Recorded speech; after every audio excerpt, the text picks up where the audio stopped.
Thank you. Good afternoon or good morning to the audience, depending on where you're joining us from. The title of our national web conference today is a national web conference on the use of health information technology to enhance patient understanding of health concerns. In order to allow participants to obtain continuing education credits, I am required to let you know that neither myself as the moderator nor any of the presenters have any conflicts of interest to disclose at this time. With that, I'd like to introduce our first presenter. Our first presenter is Dr. Kathleen McTighe. Dr. McTighe is an associate professor of medicine at the University of Pittsburgh. She has worked in coordination with AHRQ and CMS to review the evidence base for obesity treatment in the primary care setting and has developed, implemented, and evaluated in-person and online evidence-based lifestyle programs in the primary care setting. She will be discussing data from her study entitled Online Counseling to Enable Lifestyle-Focused Obesity Treatment in Primary Care. Dr. McTighe, you may begin. Great. Thank you, Angela. I really appreciate the opportunity to be here today. Let me see if I can get this to work. Before I start, I just wanted to acknowledge my collaborators. I worked with a great group of interdisciplinary scientists on this project, and as well note that I really appreciate the AHRQ funding for the project, which was through an R18. And I wanted to point out that while the University of Pittsburgh has licensed the intervention I'm going to be discussing for commercial purposes, the authors, including myself and Dr. Simpkins, Silverman, and Conroy, have assigned the copyright to the university and do not receive personal royalties from its use. So first, a little background. The dilemma of obesity treatment in primary care is what prompted this research. As you probably know, obesity is very common in primary care setting. Over a third of U.S. adults are obese, and the U.S. Preventive Service Task Force recommends that primary care providers screen for obesity and refer or offer intensive multi-component behavioral interventions to obese patients. The Diabetes Prevention Program, also known as DPP, the lifestyle intervention from that study, is one of the best established intensive lifestyle programs. However, treatment such as the DPP is rarely accessible in the primary care setting, and there are many barriers that lead to this, in particular a lack of time on the part of primary care providers and lack of training in intensive behavioral counseling. So our study goals were to facilitate the delivery of preventive counseling by using information technology to translate an evidence-based lifestyle intervention into diverse primary care settings, and to conduct a randomized control trial comparing the effectiveness of 3 online approaches for integrating behavioral lifestyle treatment with primary care. Obese patients from 6 primary care practices were referred by their primary care providers for an online intensive lifestyle program. Participants were then randomized to one of 3 arms. Everybody received an in-person lifestyle counseling session, so this included specific fat, calorie, and physical activity goals that were based on the DPP. They were also given specific instructions on self-monitoring for weight, diet, and physical activity, and were advised on how to pursue lifestyle change in a safe manner. In addition, all of the participants were randomized to 1 year of access to one of 3 online lifestyle interventions. So they either had a very minimal intervention or they got one of 2 instances of an intensive DPP-based program. I wanted to share something about our implementation method as well. We used a referral system. Primary care providers, we would refer their patients using their normal EHR referral procedures. They would receive quarterly feedback through their routine consultant feedback channels. Typically, these were paper reports that were then scanned into the electronic health record. When applicable, which is for the participants in the 2 arms that received an online lifestyle coach, the coach would notify other members of the healthcare team if any other health issues arose. So let me show you a little bit about what the interventions look like. This screen here is the entire intervention for participants in the Online Goals and Resources arm, abbreviated as OGR. So this is the minimal intervention. This intervention was just a static web page, including lifestyle handouts, mostly from the DPP, and reputable internet links. Participants could log on and access these reputable resources. In the other 2 arms, participants received a comprehensive online lifestyle support, which I'm going to abbreviate as CLS throughout this presentation, these interventions included the very same resources page as you saw for the OG&R arm, as well as structured interactive lessons. In fact, they received the entire core DPP lessons, as well as 8 additional monthly lessons based on DPP materials. The lessons included audio script and supportive images, and they included interactive fields. The interventions included self-monitoring tools with automated graphic feedback, such as shown here, and regular brief advice from a lifestyle coach who is considered an extended member of the healthcare team. And here there's an example note. The coaches received quite a lot of training on how to provide very structured, brief notes that included both specific personalized advice as well as support for their participants. Now, I mentioned that there are 2 different comprehensive lifestyle support arms. They're very similar. What they differed in was the coaching protocol. One of those arms received standard coaching. In this arm, they would receive scheduled coaching notes, weekly notes for 16 weeks, and then biweekly. In addition, if a participant sent in a question to the coach would answer that question within 2 business days. In the other comprehensive lifestyle support arm, they would receive as-needed coaching. In this arm, the coaches modified their counseling intensity to reflect participant need. In order to do that, we created an electronic tool to help them identify patients who are in need of counseling. So there were a series of flags that would show up next to the participant's name on the coach's login page. A red flag would indicate that a patient had a potential safety concern, such as they were losing weight too rapidly. A purple flag indicated that they just weren't meeting at least one program goal. A yellow flag just indicated that that patient needed further evaluation, that they had entered some free text which needed to be read and evaluated to make sure that there was no red or purple flags. For instance, they could have put in a journal entry, or they could have responded to an interactive workbook page within a lesson. And a green flag indicated that everything was great, they were meeting all their goals. And if that patient had not received a coaching note within the last month, they did not need to receive one that week. In terms of measurement, we collected both patient and provider data. Patient data included measured weight change, and then we used electronic surveys to assess covariates and potential confounders at baseline 6 and 12 months of intervention. Provider data, after the intervention ended, providers were emailed survey links on multiple occasions, and we also distributed paper surveys at practice meetings and seminars to people who did not complete the online surveys. Fisher Exact and chi-square tests were used for the comparisons I'm going to show today. So here's our flow diagram. Over 1,200 referrals from 6 primary care practices were received over 8 months. There were 4 screening failures. These people received no intervention, so I'm not going to include them in the sample we discussed today. 373 participants were fairly evenly distributed across 3 arms, and we collected primary outcome data for 71% of the sample. On average, our participants were about 49 years old and weighed about 106 kilograms. Most were female, similar to most weight loss studies. 20% were African American, and weight-related comorbidities were common. This is a little bit of data on the duration of website use. You can see that the people in the comprehensive lifestyle support arms clearly used the website for over a longer time period, almost 200 days in both of those groups, with about a third of the sample still logging in within the last 30 days of their 1-year enrollment, versus in the OG&R arm, the median number of days at their last login was just 6. In the comprehensive lifestyle support groups, there was a lot of variability in lesson completion, but about a third finished the core 16 lessons, and about 20% completed all 24 lessons. There was no difference between these 2 groups in terms of lesson completion.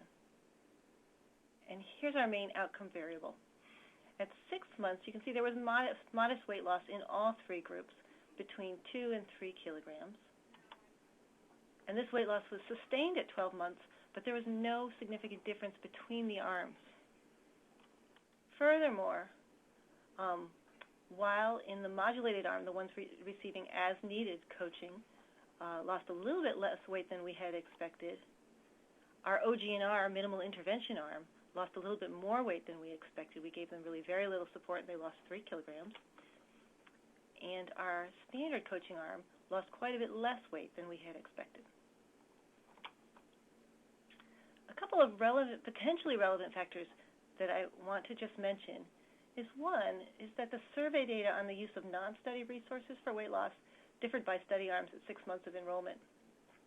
So this is, we asked people, did they access any other resources for developing a healthy lifestyle, such as using Weight Watchers or some other community program or book or support.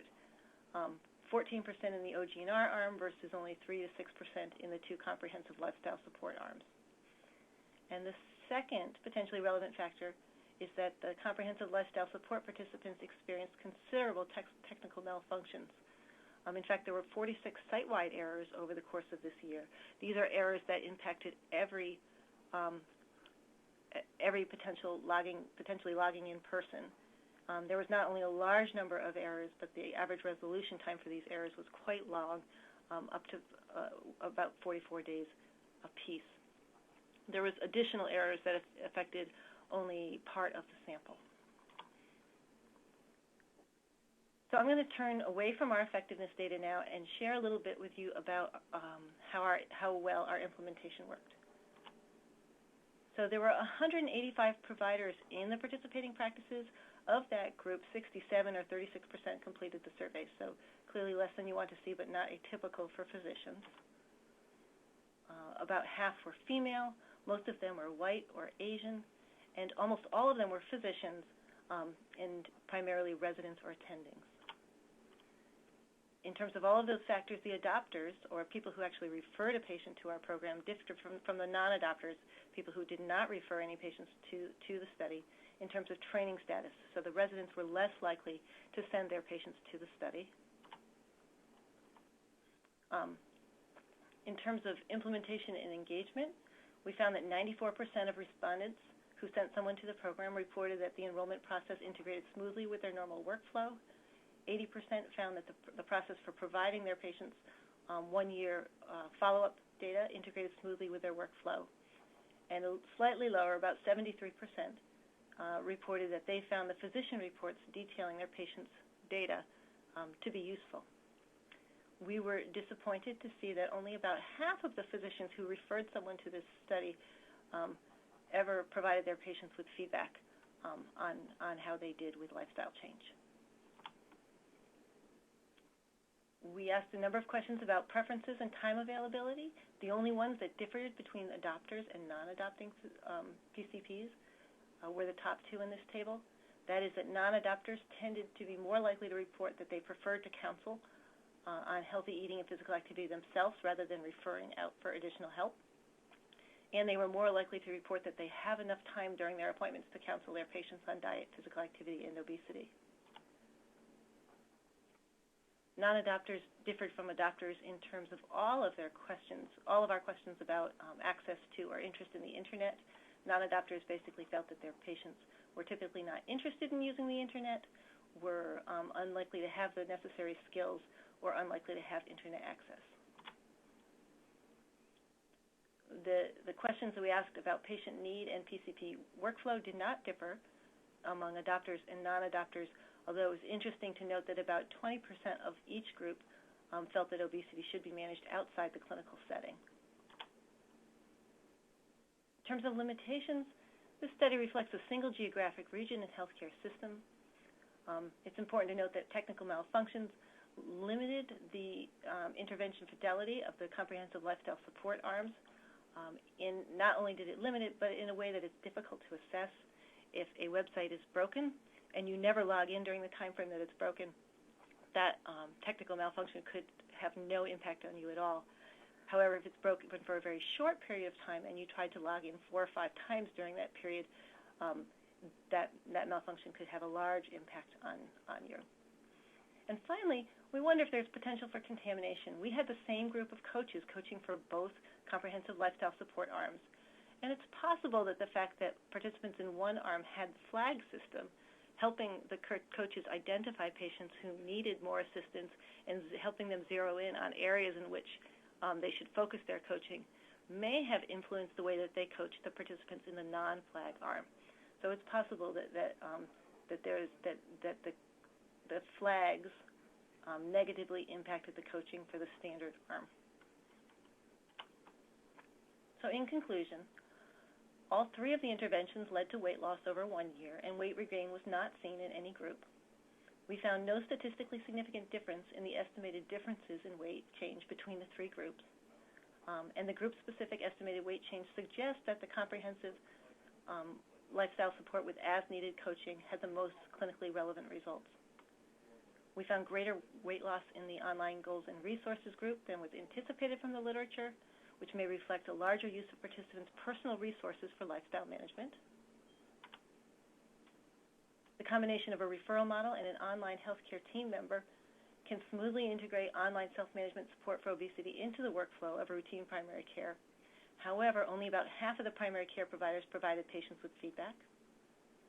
The adoption of online self-management support tools may be most likely among primary care providers who have limited available time for counseling, who are without a strong preference for personally delivering preventive behavioral counseling, or who have already completed their residency training. And finally, PCP perception that their patients lack internet access skills or interests can inhibit adoption of online counseling. Because one thing I meant to point out is that actually patients only needed to be able to access the internet once a week for about 45 minutes. And anybody who reported to us that they were interested in the study but didn't have such access, we would work with them to help them find public internet access sites near their home. Implications: online lifestyle support generated a lot of interest among patients and providers, and can result in clinically significant weight loss. Intervention fidelity can be difficult to assure in IT interventions. Low-cost self-management support programs may actually result in higher out-of-pocket patient costs, so maybe low cost for the system, but higher cost for the patient. And the choice of control group is a challenge in pragmatic trials.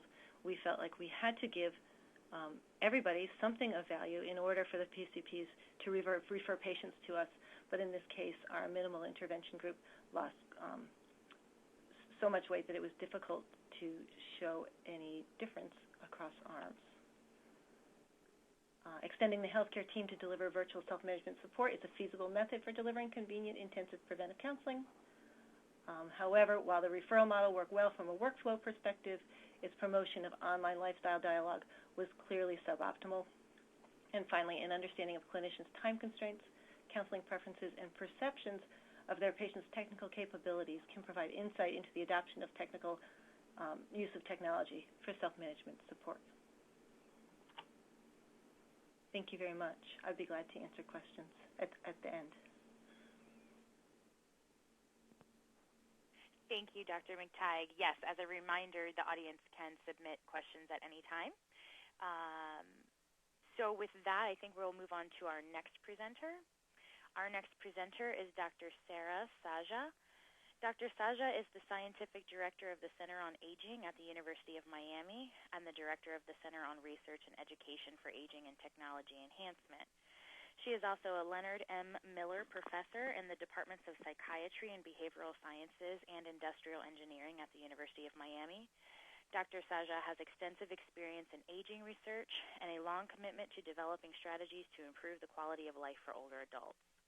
Her research interests include aging and cognition, aging and healthcare access and service delivery, family caregiving, aging and technology, human-computer interaction, training, and functional assessment. Dr. Saja, you may begin. Thank you. Hi, I'm sorry. I'm going to talk about some research we did, and thank you for including me in this webinar today, where we looked at the usability of cognitive aiding tools, which I'll explain a little later in the presentation, to enhance the ability of older adults to use the internet to find health-related information. And so I'd like to start with a little background. I would also like to acknowledge my colleague, Joe Sherritt, who worked with me on this project. And the project was funded by AHRQ in an R21 developmental mechanism. So just to give some context, certainly we are experiencing some dramatic changes in our demographics, an increase in the older population, not only in the United States but throughout the world, especially the oldest old, who require more care and long-term assistance. If we just want to look at some graphical representations of this, you can see that since 1900, the number of people in the older cohort has increased dramatically. And then starting around 2000, we started to see a big increase in the population of people 85 and older, and we can expect these trends to continue to increase in the future. At the same time, we're experiencing a large increase in healthcare expenditures within the U.S. and other countries throughout the world, changes in healthcare practices, where we see some trends from inpatient to outpatient care and an increased reliance on family members to provide needed care and support. And at the same time, consumers are expected to take a more active role in the management and in their own health. We're looking at more like shared decision-making models where consumers are sharing decisions with healthcare providers. And as kind of a parallel to this and looking as is an increased use of technology within the healthcare arena.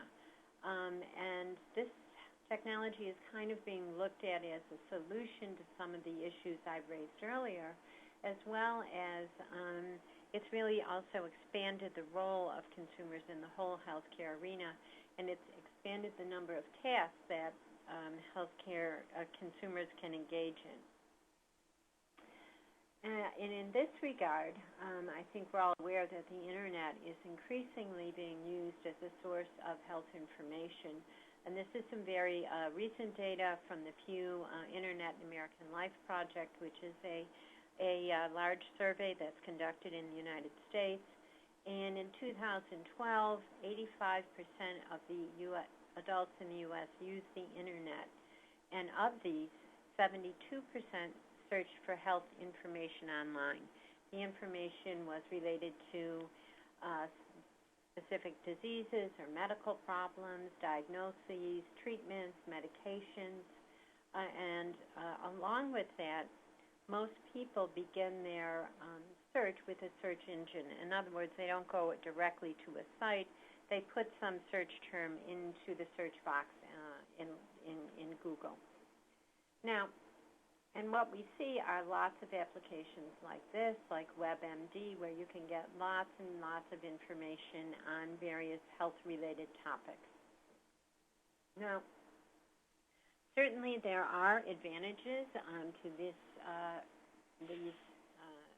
online health tools. It eliminates some of the logistic problems in terms of patients needing to go to clinics or professionals needing to go to them. This is an issue for many older adults who have many restricted mobility or those who live in rural locations.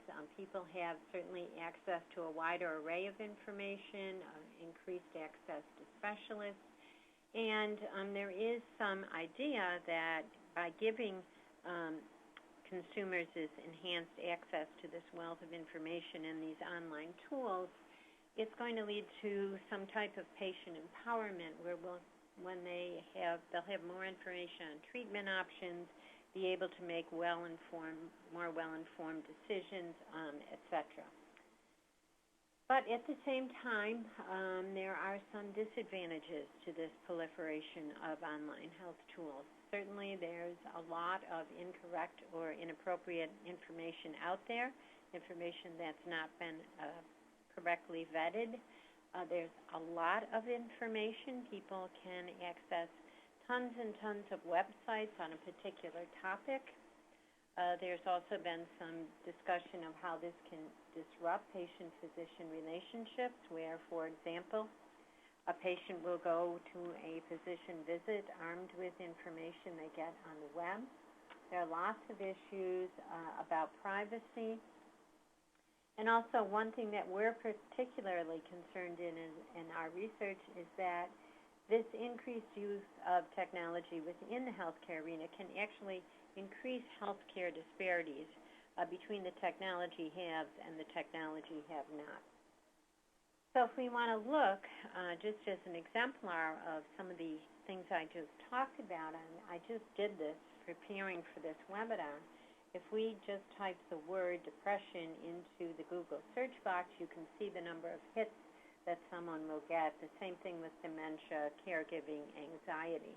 So this poses a challenge for the user in terms of determining which website should I use, how can I integrate information across the various sites, and how can I filter the information that I get. So basically, and we know that access, why this is so important, is that access to this information has decisions about seeking care, about the treatment choices someone will make, about things about adherence. And in fact, some additional data collected by the Pew found that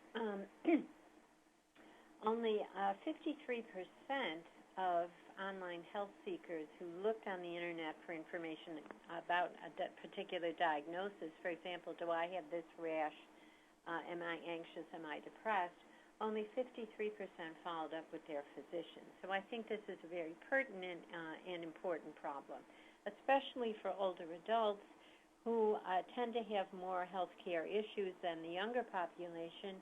And currently, the older cohort, especially minorities and those who are less educated, also tend to have less technology skills.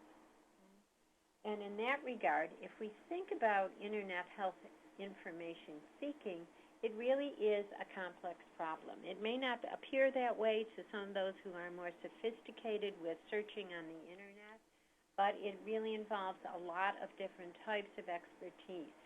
You have to have some idea about the problem domain, what are some terms that you can use when you're starting a search, what are some credible sources of information. You need to have basic computer and Internet skills, and then you have to have information, what we call information seeking skills, how to use links, search boxes, how to integrate things. So it does pose challenges to the user.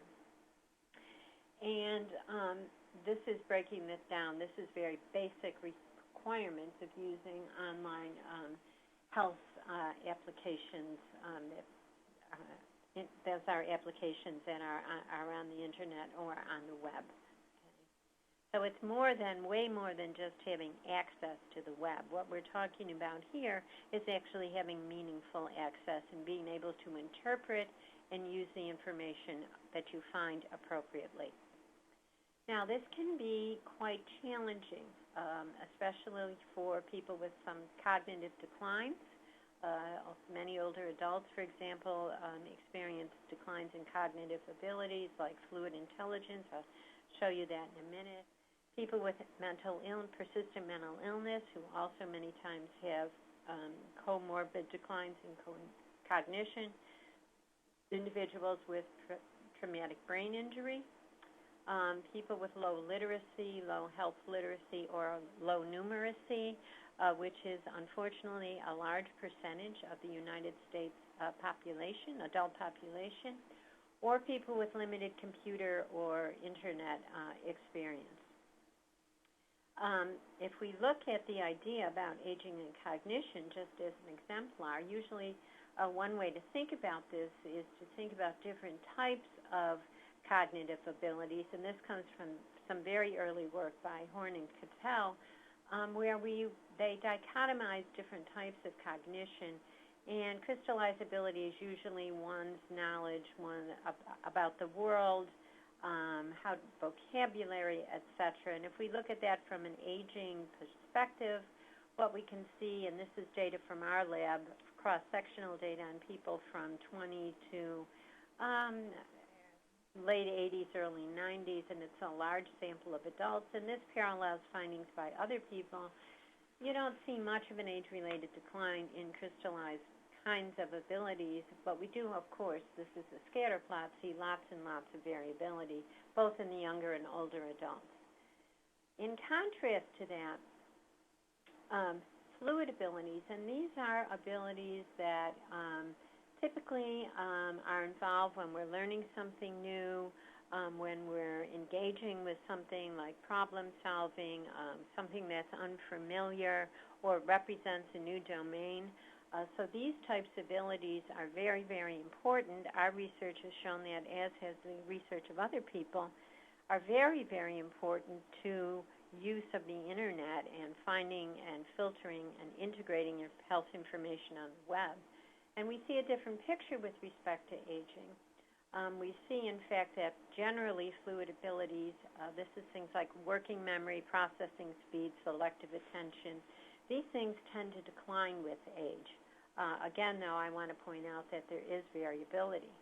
So this presents a challenge, given that use of the Internet for online health information seeking requires high-level skills and complex cognitive abilities, and knowing that some of these abilities decline with age, our question really has been, what can we do to kind of remediate this situation between the discrepancies, perhaps, between the capabilities of the user and the demands of the online search interface.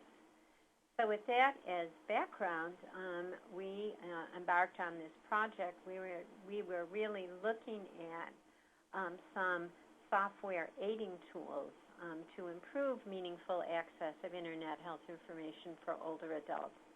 And we really wanted to use a user-centered iterative design approach.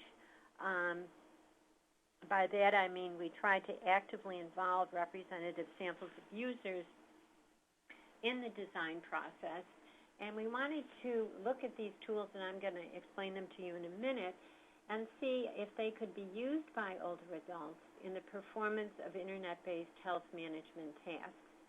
And then another important piece of this was looking at the acceptability and the usability of these tools among our adult health consumers. And this represented a collaborative initiative, which was really exciting for us, between Palo Alto Research Corporation, who originally designed the tools, and us at the University of Miami School of Medicine. So the study design, we did this in two phases. In the phase one, we used focus groups to get opinions, perceptions, feedback about the tools, and we did a human factors heuristic usability analysis where we actually tailored the tools for health information seeking. I'm going to state at the outset, when Park originally designed these tools, they were sophisticated users who were searching for information related to defense kinds of questions. And the initial sample they were tested on were Stanford University students. So this study did represent a big leap, where we had to tailor them for health information seeking and also for much less sophisticated user population. And then in phase two, we actually did a trial where we had users use the tools to find and make sense of Internet-based health information to solve what we like to refer to as ecologically valid health problems. These, by ecologically valid, I mean tasks that people would typically do using the Internet to find health information. So we had 4 tools. We're focusing primarily on 2.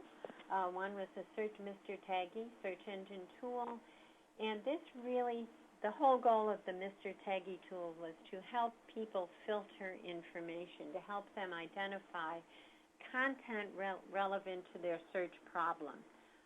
If you recall earlier when we looked at that one slide about number of hits on Google for various topics, Mr. Taggy was a partial solution to that problem to help people kind of whittle down sites that may be relevant to their search. And Mr. Taggy was built up based on a sample of users, so it was kind of almost like an expert group of users who had previously searched for information relative to a particular search and kind of built up a whole dictionary, if you will, of websites that they found credible and useful.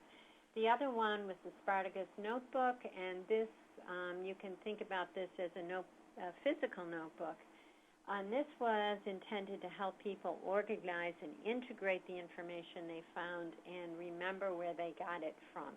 So it really was intended to build a collective knowledge space about a particular topic, and then they could use automated highlighting to kind of further refine their search, and then a pop-up glossary, which certainly isn't available in other kinds of Internet spaces, to help them understand what a particular term meant.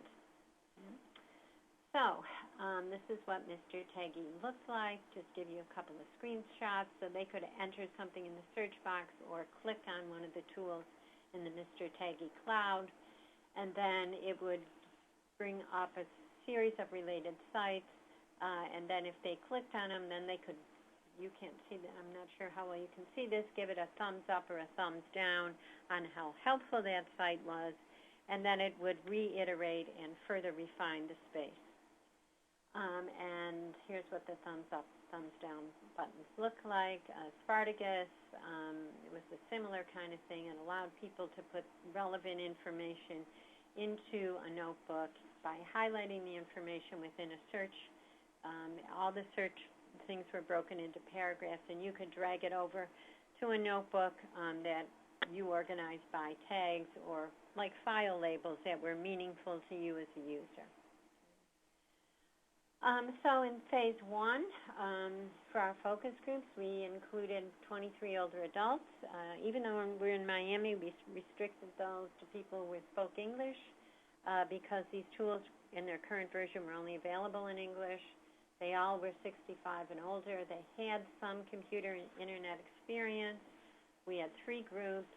You can see our average age was 73, so we had, we did have people in the older groups in our sample, and we had some variability in our education, but for the most part this was a fairly well-educated sample, and most of them were fairly healthy. And the way we worked was we showed them the tools, how they worked, and then we got feedback on them, and we also had them fill out some questions about how they typically got health information and how difficult it was for them. And as you can see from our information seeking questionnaire, the 2 sources, apropos my point earlier, that participants indicated they used most of the time or always for getting health information were the Internet and the doctors or providers. So these folks were relying on the Internet to get health information. And the second important finding from our health-seeking questionnaire was people did indicate that it was quite or extremely difficult to find relevant health information online. So in terms of what kind of difficulties they encounter when they were looking for online health information, one thing that the one participant, I'm just going to show you a few of these quotes, and this comes from the problem that, there are lots of sites and they don't all give you the same information. This person was looking for information on shingles and got conflicting information, which posed a problem to the person because they didn't know which information was credible or not credible or how it applied to their particular situation. So then we asked them comments. Obviously, we have a lot more data from our focus groups. I'm just giving you some highlights. People had lots of comments about Mr. Taggy. They thought it would be faster. It gives you words or tags that they liked. It helps them zero in on what they were looking for. And in terms of the notebook, they thought it really would help them integrate information and organize the information that they were interested in, and that is exactly what the tools are intended to do. We also solicited some negative comments about it, and one was pertinent to training. They didn't know really how to get started using it. And here's just some results from our one-on-one interviews when we asked them specifically if they would use the tool, if they would find it useful, etc. And you can see here that, again, the results were overwhelmingly positive. So we used the feedback from our focus groups, and then we did a heuristic analysis. We worked with PARC to further refine the tools, and then we did the Phase 2 study. And we had a sample of 80 adults. They were randomized into one of four conditions. Because of the way the tools are designed, we had 40 people who either used or did not use TAGI, and they had to solve a problem related to diabetes. And then a second group of 40 people had to solve a problem related to MS, either using the Spartacus notebook or not. You can see the way we phased the problems. We kind of created a health scenario. So it gave a lot of background about, in this case, Daniel and a family history of diabetes, etc. And then they had to do certain things. They had to address certain issues online and then write down answers based on what they found. And then a similar thing for the Spartacus notebook, where we had an MS scenario problem, which was a lot more complicated than the Daniel story problem or the diabetes problem, but we wanted a more complex problem here because of the nature of the aiding tool. So in our sample, again, our mean age was around 60 years old, 60 years of age. Sorry, we had more females than males. It's not surprising. We did have some ethnic diversity, but primarily our sample was white. And you can see we had some variability in terms of employment, not much. Most of the people were not currently working at the time. And they really reported that they were for the most part in good health, and most had used the internet for quite some time, so these were not inexperienced internet users.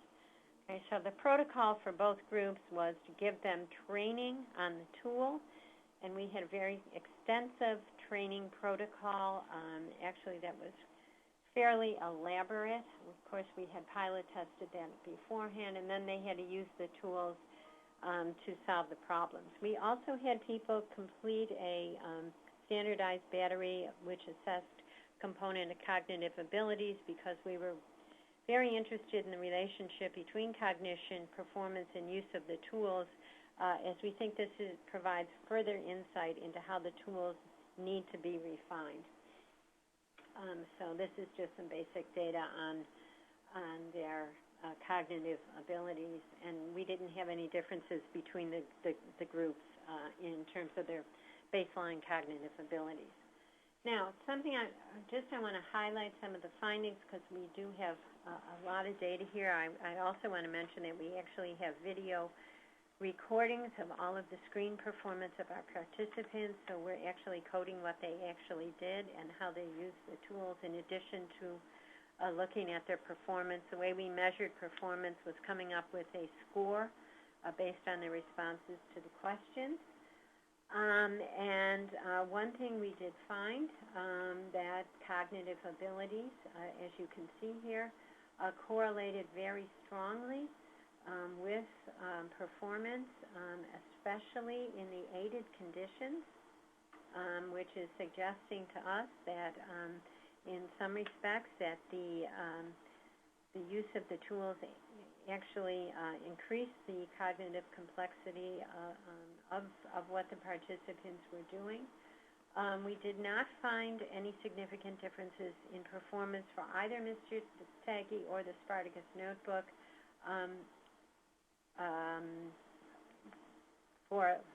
between those who used the tools and those who did not. So we did not find a performance improvement in use of the tools, which was surprising to us. However, we did find that people really liked the tools.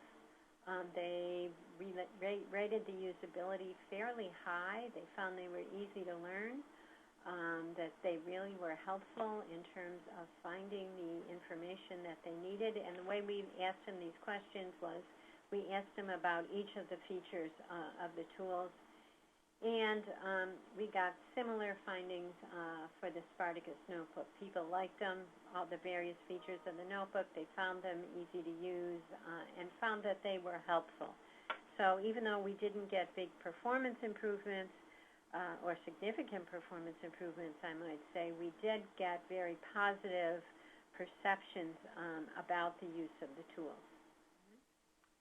So, in summary and lessons learned, certainly we think cognitive aiding tools certainly have the potential to help older consumers find and use Internet health information.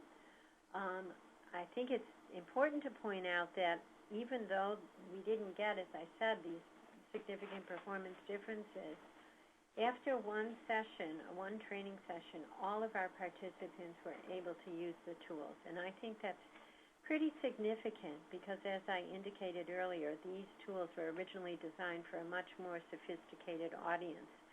So we believe that if we had seen use of the tools over extended time periods, which we hope to do in a follow-up study, we actually would have seen differences in performance where people got more comfortable and understood more how to use the tools. Certainly the tools were acceptable to our population.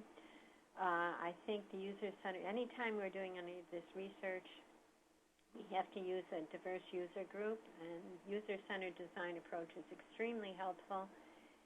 And apropos to the second point, if we're going to use any kind of a cognitive aiding tool or something that is intended to enhance performance, if we are dealing with older adults, it's really, really important that sufficient training and opportunities for practice are available. One thing that we think is that by the time, because of the training, especially for the Spartacus condition, by the time people got through training, and then were confronted with the task problem, that they may have been a little fatigued or overwhelmed, because the problems, as you saw, were also complex. And I think we still need a ways to go in terms of further design enhancement for these tools. Okay? Thank you very much. Thank you, Dr. Saja. And with that, we're going to move to our final presenter today. Our final presenter is Dr. Jason Glantz. Dr. Glantz is a research investigator at Kaiser Permanente, Colorado Institute for Health Research. He is also an assistant professor of epidemiology at the University of Colorado School of Public Health. Dr. Glantz is currently an investigator on several federally funded research grants focusing on vaccine safety, vaccine hesitancy, and substance abuse. Dr. Glantz, you may begin. Okay, thank you. It's a pleasure to be part of this web conference. So I'm going to give an overview of our randomized trial to evaluate a social media web tool to address parental vaccination concerns. For the first part of the talk, I'll just give a brief overview of the vaccine hesitancy work that we've done here at Kaiser Permanente, Colorado that led to the trial. And then in the second part, I'll describe social media in general in healthcare, how it can be evaluated in an integrated care setting, and then I'll just end with the description of our tool in the trial. And the trial is currently being funded by AHRQ as an R01. Now for just a little background, I've been a vaccine safety researcher since about 2001. I've been an investigator with a project called the Vaccine Safety Data Link, or VSD. And the VSD is a CDC-funded project where we link clinical databases from 8 managed care organizations across the U.S. We then use these linked databases to conduct large epidemiological studies of vaccine safety. And, over the years doing these studies, we've seen that vaccines are actually very safe. The adverse events from vaccination tend to be mild and rare. But in parallel with this trend, we've also seen a growing number of parents who are concerned about childhood vaccines. And these parents tend to be skeptical of the effectiveness of vaccines, but are even more concerned about their safety, despite all of this great data to suggest otherwise. And so many of these concerned parents are actually choosing to either refuse or delay vaccines for their children. And it's this latter trend that got our research group interested in studying vaccine hesitancy as a research topic. So here's an overview of our research. All of the studies were conducted at Kaiser Permanente, Colorado. which is an integrated healthcare system with about 600,000 members. And then all of the clinical information on our members is captured through an electronic medical record system called Health Connect. And so first we did a series of epidemiological studies to examine the risks associated with vaccine hesitancy. We then did some focus groups and survey work to assess the vaccine decision-making process. Then between 2010 and 2012, we conducted a pilot of a social media website to address vaccination concerns. And now that we've piloted it, we're conducting a randomized trial to evaluate its effectiveness. And this is an overview of the epidemiological work that we did. And again, these were all Kaiser Permanente Colorado members and data from our EHR. And the results show that compared to vaccinated children and parents who refused immunizations were at greatly increased risk for vaccine-preventable diseases. And, I like to say if my 9-year-old son understood epidemiology, he might say, no, duh, Dad. Of course, if you don't get your vaccines on time, you're at risk for these diseases. The issue is that a lot of these concerned parents don't believe their children are at risk for these diseases, and that these studies show that their children are indeed at greatly increased risk for potentially serious diseases that are almost 100% preventable with vaccination. Now, in addition to the epidemiologic work, I mentioned we did some work to assess the vaccine decision-making process, and we did a series of focus groups and surveys with both parents and providers. And this is a summary of the results from the parents. We learned through this work that parents said they began their vaccine decision-making process during pregnancy, which suggests that an effective intervention should probably be implemented early in the vaccine decision-making process. Not surprisingly, a lot of the parents said they used the internet to get their vaccine information. They talked about balance. They wanted to hear from providers just as much for, just as much against vaccination. And the issue here, of course, is that balance to a provider should reflect the state of the scientific data, which means a lot for and very little against. And so there's clearly a rift between how parents and providers interpret balance. Not surprisingly, parents said there wasn't enough time in their 20-minute well-child visit to get all their vaccine questions answered. Interestingly, the vaccine-hesitant parents said they constantly reevaluate their decisions. One quote that we had from a mother who didn't vaccinate was that she was on hyper alert. She was worried about what could happen from not vaccinating. And this is actually encouraging because it suggested that perhaps these parents aren't so adamantly against vaccines that they might be amenable to some sort of intervention. Interestingly, across all vaccine behaviors, whether parents chose to get all vaccines, some or none, they all expressed a much higher level of trust in the provider's advice on things like the physical exam, behavior, nutrition, and much lower level of trust in the provider's advice on vaccines. And this is the summary of the results with the pediatricians. They all said it was an important issue. They also said they didn't have enough time, so in these 20-minute well-child visits, they have to cover a range of topics from diet, nutrition, safety, behavior, and vaccines are just one of many things that need to be covered. They said it's hard to keep up with the latest concerns. They likened it to a game of whack-a-mole. So one concern comes up, you beat it down, another one comes up that you're not prepared to address. They thought establishing trust with vaccine-hesitant parents can be difficult, and they would welcome additional resources to address this issue. And so all of these data, the epidemiology and the behavioral work, gave us the idea to develop an intervention of an interactive web tool to address parental vaccination concerns. So now I'll shift gears a little bit and talk about social media and healthcare, how we can use it in an integrated system like Kaiser to change behavior, its potential for research, and then I'll discuss our tool and the trial. So much of this Dr. Siaja covered. I think we're all aware that more Americans are using the internet to get health information. These health information seekers are called e-patients because they're empowered and engaged. About 60, and this is probably much higher than this, 60% of adults look online for health information, which is about a 2.5-fold increase from the year 2000.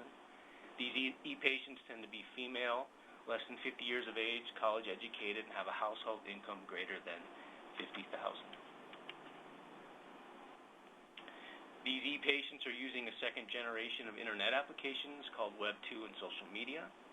About 46% of adults and 62% of e-patients report using social media for health information. So how do we define Web 2.0 and social media? And there's a lot of overlap between these two terms, and they're often used interchangeably. In my opinion, there's no fixed boundary between the two. Web 2.0 really is just the bigger umbrella under which social media sit. So Web 2.0 really just refers to the internet built with technologies to facilitate interaction. It gives users control and allows them to create and share content. So, for example, individuals can now set up their own websites, blogs, videos, and they can just fill the internet with user-generated content. Social media really just refers to applications that facilitate strong interaction like Twitter and Facebook.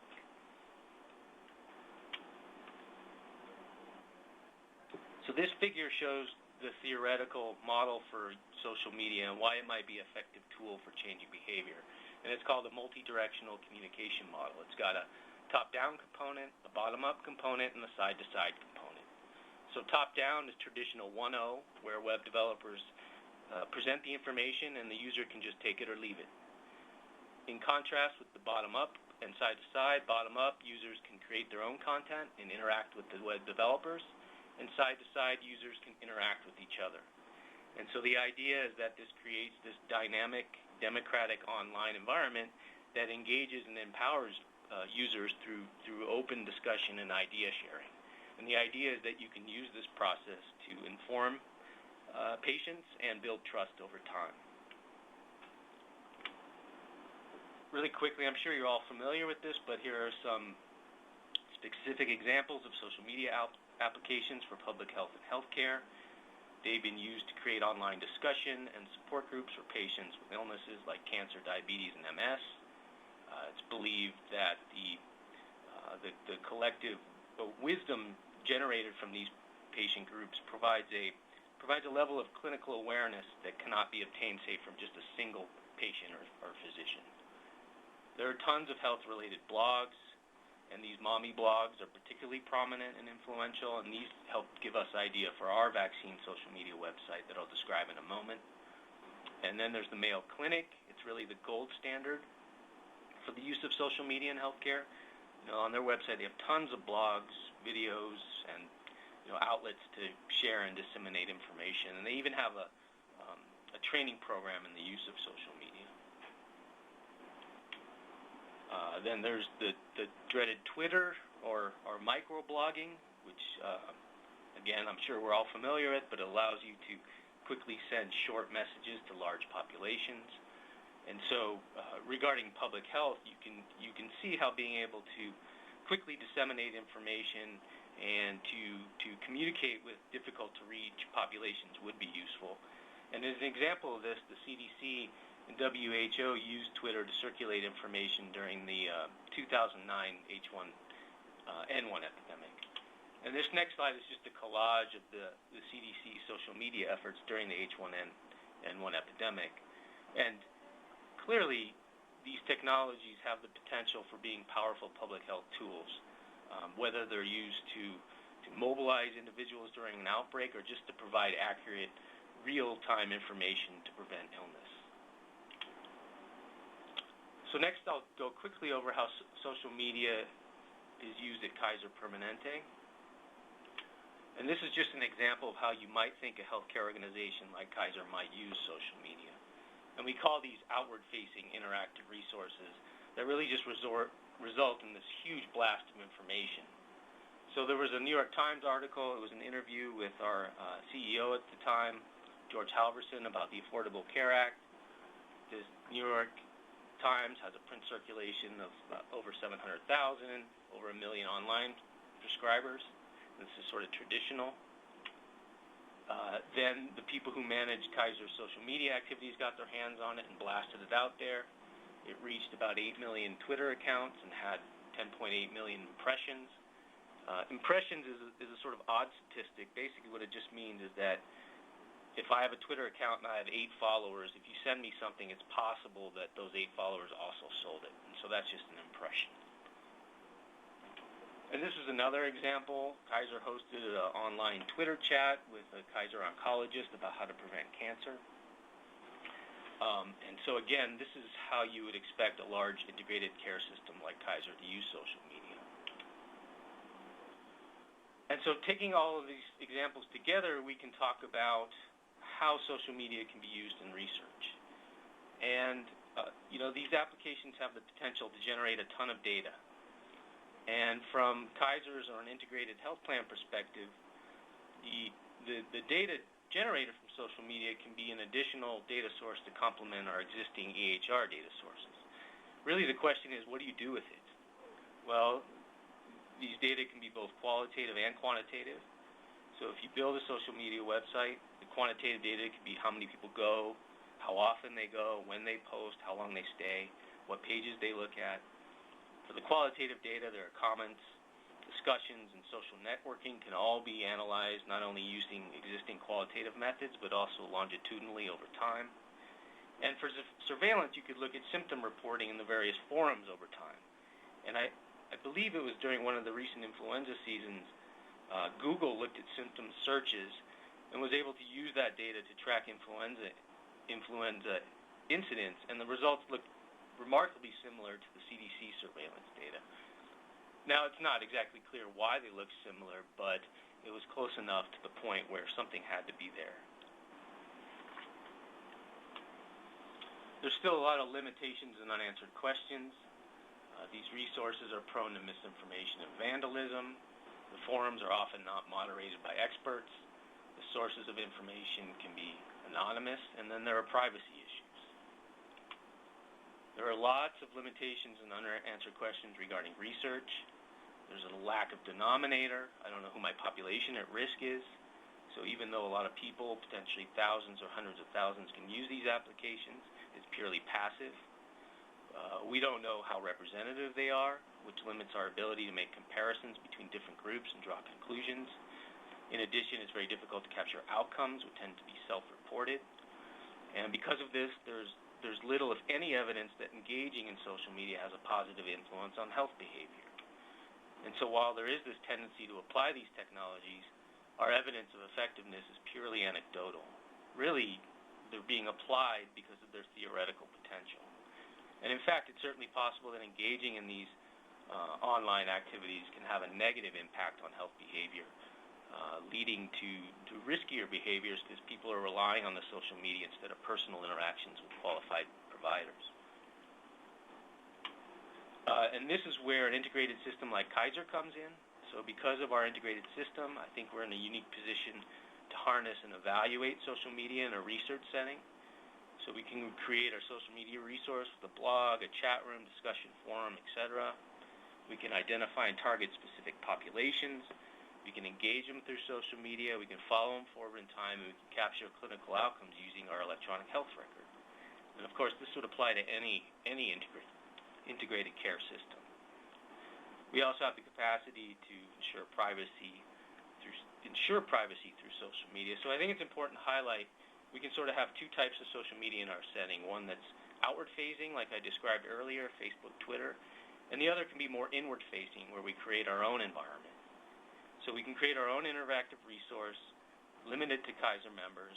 We will be able to manipulate the environment, the look and feel. We can control the content, control who has access through logins and passwords, and then we can directly manage security and privacy, which is virtually impossible with an outward-facing resource like Facebook or Twitter.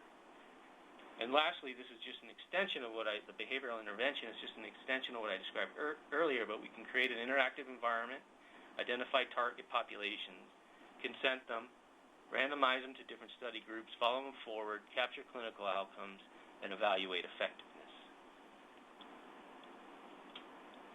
So now I'll focus on the last two buttons and describe our social media tool and our trial to evaluate. As I mentioned, we built and piloted the tool between 2010 and 12, and we're currently evaluating with a randomized study, and we're in year 2 of a 4-year grant. So this is a screenshot of our splash page. So in addition to vaccine information, we have several interactive components, a blog, a discussion forum, a chat room, and a portal to privately submit questions to our team of experts, which includes pediatricians and epidemiologists.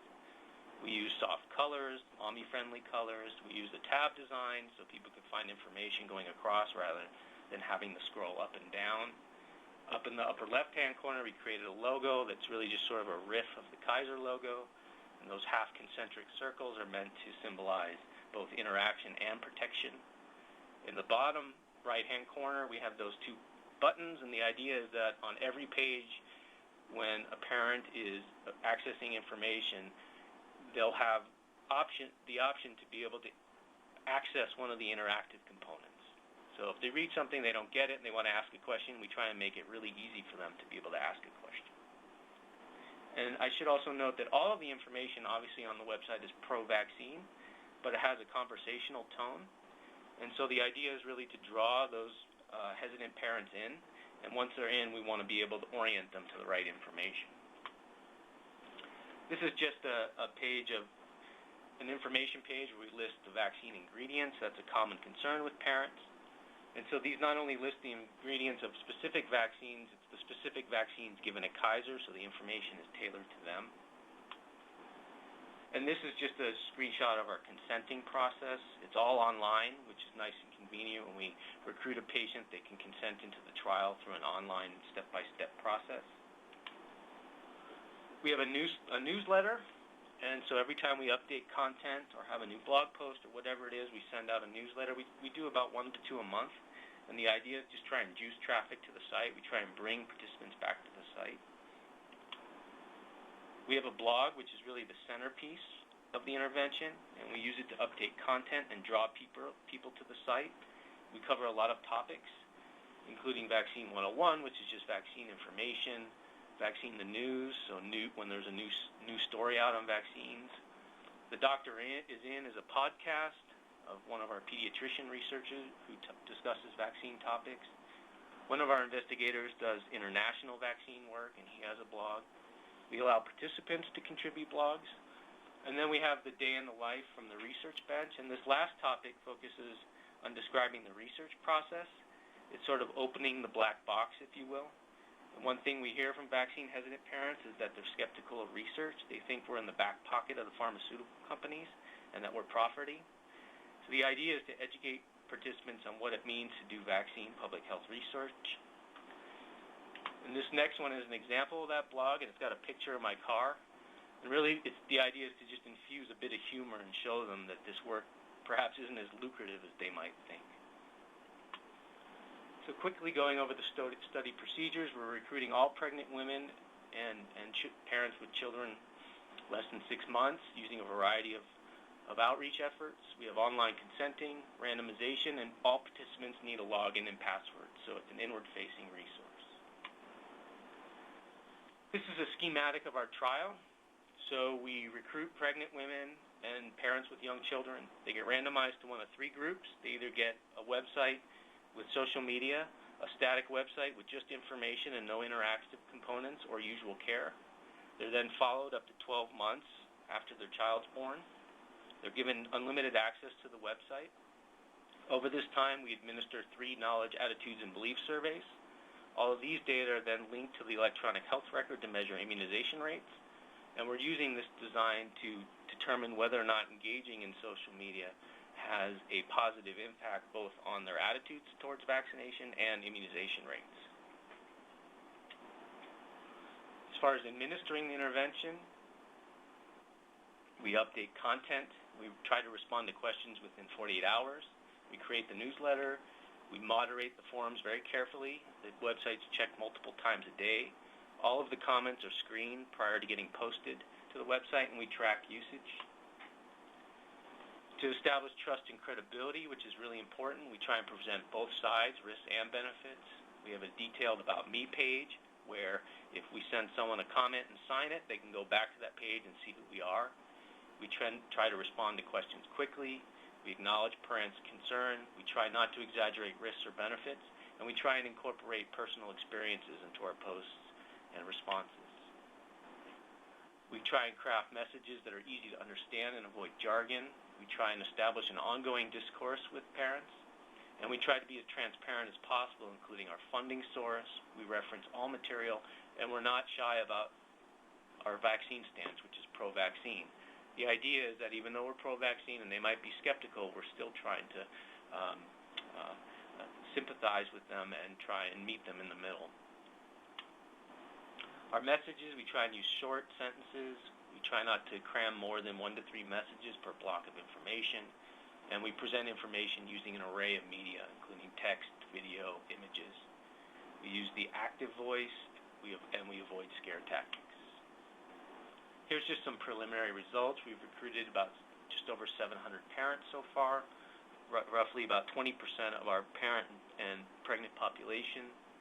And in terms of the study arms, there's 356 in the social media group, 200 in information, and 116 in usual care, so it's a 3 to 2 to 1 allocation ratio.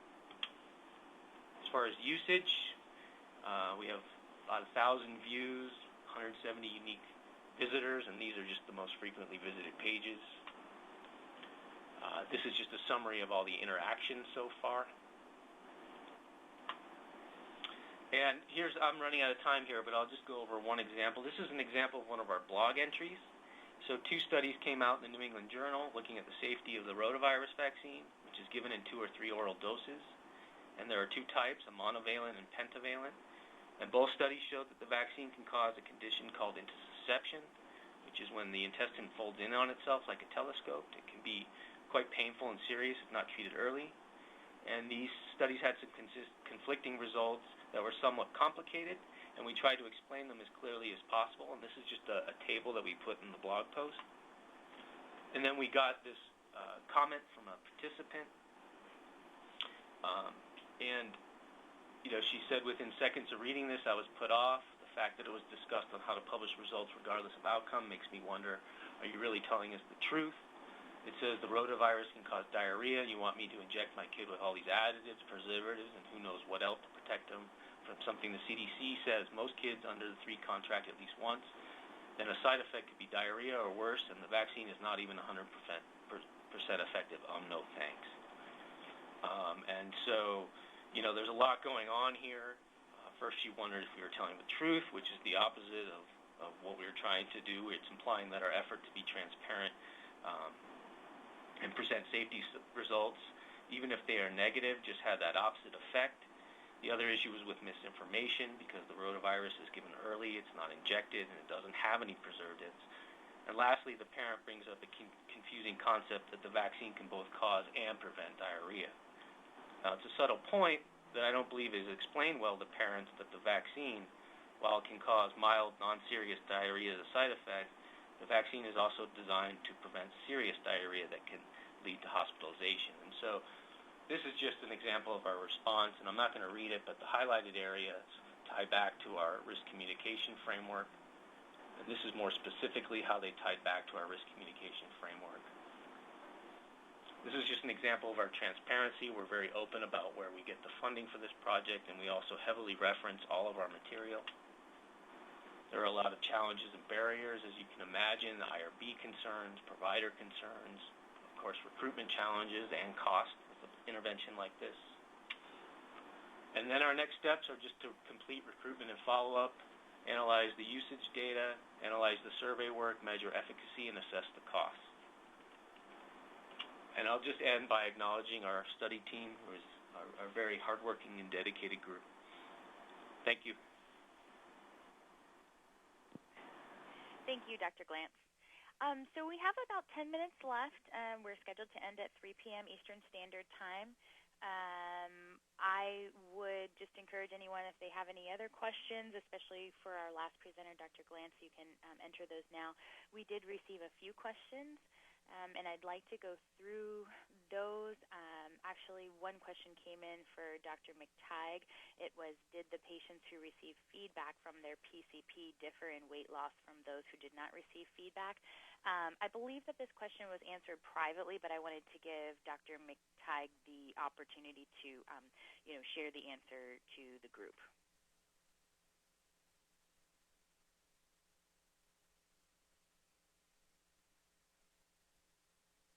Dr. McTighe? Participants who reported PCP feedback actually they showed a trend towards more weight loss, but they showed a significantly more engagement with the program. They logged in more often and did more self-monitoring than other participants. So it does appear that the PCPs getting involved has an effect on the participants' behavior. Thank you. Yeah, I just wanted to give you an opportunity to, tell the entire audience that. We also have another question for Dr. Saja. Are you familiar with any data on how the use of a, quote, Angie's List compares with general information-seeking behaviors and ultimate access to a resource or provider? No, I really haven't read any this specific study that addressed that issue. Okay. Also, maybe not a follow-on question, but another question for Dr. Saja. Was there immediate testing? Was there immediate testing after training only, or was there delayed use a few days later on a variety of tasks? How long? No, and I think that's one way we would change our protocol in the future. We had a break after training, and then they proceeded to complete the performance task. And I think that may have contributed to maybe some of the findings that we didn't get performance improvements. I think what we'd like to do in our next round of this is to assess performance, give them training, assess performance afterwards on a separate testing session, but give them more practice in addition. So I think we want to do this study over a couple of days at least. Okay, thank you. And then we had a few questions come in for Dr. Glantz at the end. When is your vaccine social media study expected to be finished? We have 2 more years from this August, so August 2016 it'll be finished. Yep, 2016. Another question, do you anticipate extending the study to parents of adolescents or to adults? It's a good question, but we haven't thought about it. I don't see why not. Certainly the focus now is on childhood immunizations because that's where most of the concerns are. But there's also a lot of concerns with the HPV vaccine. So I think if this were to be implemented into practice, then yes, we would expand it to adolescents and adults. Thank you. And the last question here that's come in, Dr. Glantz, do you know what patients who distrust vaccines perceive to be trustable sources of information? I'm sorry, can you repeat that? Sure. Do you know what patients who distrust vaccines perceive to be trustable sources of information? Boy, that's a complicated. We know what they don't trust. That's for sure. They're skeptical of pharmaceutical companies. They are skeptical of the CDC. I think what resonates a lot with parents is other parents and anecdote and stories. And I think that's why some of these anti-vaccination websites, which feature testimonials from other parents, are so powerful and influential.